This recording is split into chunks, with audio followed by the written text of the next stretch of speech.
Students, இந்த வீடியோவில் வந்து நம்ம என்ன டிஸ்கஸ் பண்ண போகிறோம்னா, லாஸ்ட்டாக வந்து எல்லா தியரத்தோட அப்ளிகேஷன், டெரிவேஷன் அதை எப்படி யூஸ் பண்ணுறோம் அப்படிங்கிறத பார்த்தோம். அந்த சீரீஸ் முடிஞ்சது. நமக்கு ஒரு இம்பார்ட்டன்ஸ் தியரம், இன்ஜினியரிங்கில் யூஸ் பண்ணக்கூடிய இம்பார்ட்டன்ஸ் தியரத்தை பற்றி நம்ம பார்த்தோம். ஸோ இப்போ என்ன பார்க்க போனால் பேசிக் ஒரு சின்ன கான்செப்ட் தான், வேரியன்ஸ்னால் என்ன. ஸோ இந்த வேரியன்ஸ்ங்கிற வேர்டு தான் வந்து நம்ம வந்து வேரியஸ் ஸ்டாண்டர்ட் டிவிஷன்ஸ்லாம் ஸ்கூலில் இருந்தே கேள்விப்பட்டிருப்போம். அதாவது திட்ட விளக்கம் அப்படி சொல்லி படிச்சிருப்போம். இந்த வேரியன்ஸ் ஸ்டாண்டர்ட் டிவிஷனுக்குள்ளே என்ன ரிலேஷன் இருக்குது அப்படிங்கிறத உங்களுக்கு சொல்லி சில பேருக்கு தெரியும். வேரியன்ஸை ஸ்கொயர் பண்ணால் ரூட் எடுத்தால் ஸ்டாண்டர்ட் டிவிஷன் வேரியன்ஸை ரூட் எடுத்தால் ஸ்டாண்டர்ட் டிவிஷன் கிடைக்குமாங்க. ஸோ ஒன்று தான், அது ஒரு எக்ஸாம்பிளோட நம்ம பார்க்கலாம். சரி, இந்த வேரியன்ஸோடைய ஃபார்முலா என்ன சொல்லணும்னா, summation x minus mu whole square divide by N.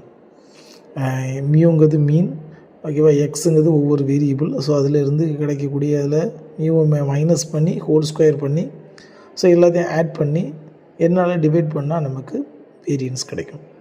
Mean is the represented by mu, x bar and n is the number of the observation கீழே கொடுத்துருக்கோம். ஸோ அது மாதிரி இதில் வந்து இதை யூஸ் பண்ணி நம்ம ஸ்டாண்டர்ட் டிவிஷன் செய்யலாம், ஃபைன் பண்ணலாம். சரி, என்னங்கிறத பார்ப்போம்.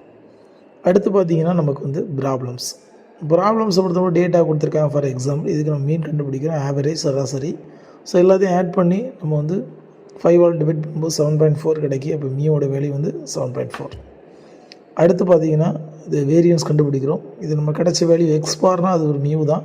ஸோ அந்த இடத்துல நம்ம வந்து அப்ளை பண்ணும்போது நமக்கு ஒவ்வொரு அப்சர்வேஷனில் இருந்தும் நம்ம இந்த மீனை லெஸ் பண்ணி ஸ்கொயர் பண்ணி அதை வந்து நம்பர் ஆஃப் அப்சர்வேஷனாக டிவைட் பண்ணும்போது நமக்கு 2.3 வேரியன்ஸ் கிடைக்கும்.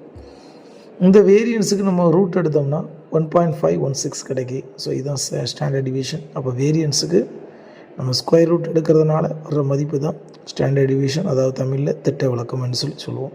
அப்போ வேரியன்ஸுக்கும் ஸ்டாண்டர்ட் டிவிஷனுக்கும் என்ன டிஃப்ரென்ஸை பார்த்தோம். அடுத்த வீடியோவில் இன்னொரு பேசிக் கான்செப்டோடு மீட் பண்ணுவோம். ஓகே, தேங்க்யூ ஃபார் வாட்சிங்.